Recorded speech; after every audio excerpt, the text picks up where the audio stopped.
po tayong madadala. When we born, our hand is hold well. Tingnan po natin ang mga sanggol na bagong panganak na tingnan po natin ang kanilang mga kamay. Yung kamay po nila ay nakaganito po. But when we die, our hand is open. Pero pag namatay na po ang isang tao, yung kanilang kamay ay nakabukas na po. So all people try to live well on their own life, own Nasa?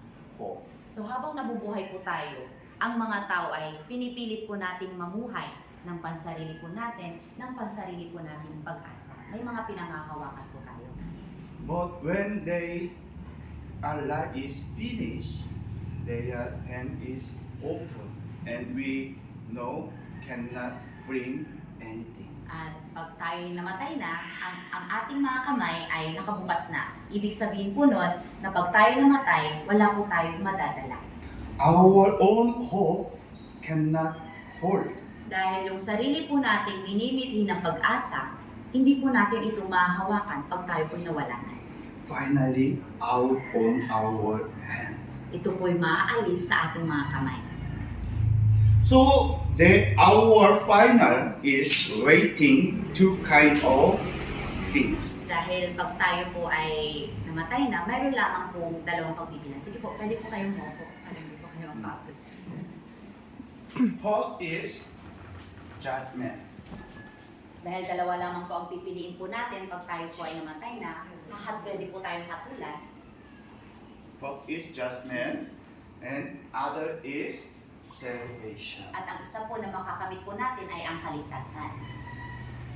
So all of people want to hold their own life and live themselves. Dahil halos lahat po ng mga tao, gusto po nila na hawakan ang sarili po nilang buhay. At sila po ay nananahan o namumuhay ng pansarili po nila.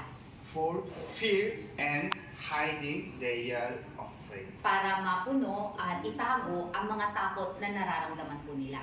But their own things is cannot hide their afraid. Pero kahit na anong gawin po natin, hindi po natin kayang itago yung mga takot na nararamdaman po natin. But someone is half rejoice of the salvation. Pero pag tayo po'y naniniwala sa kaligtasan, But that is their own work. pero may mga ibang tao, hinahanap po nila yung sariling kaligtasan ng sarili po nilang gawa.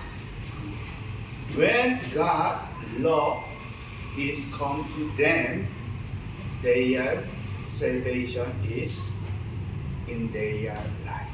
Ngunit dahil po sa pag-ibig ng Diyos, natanggap po natin ang kaligtasan.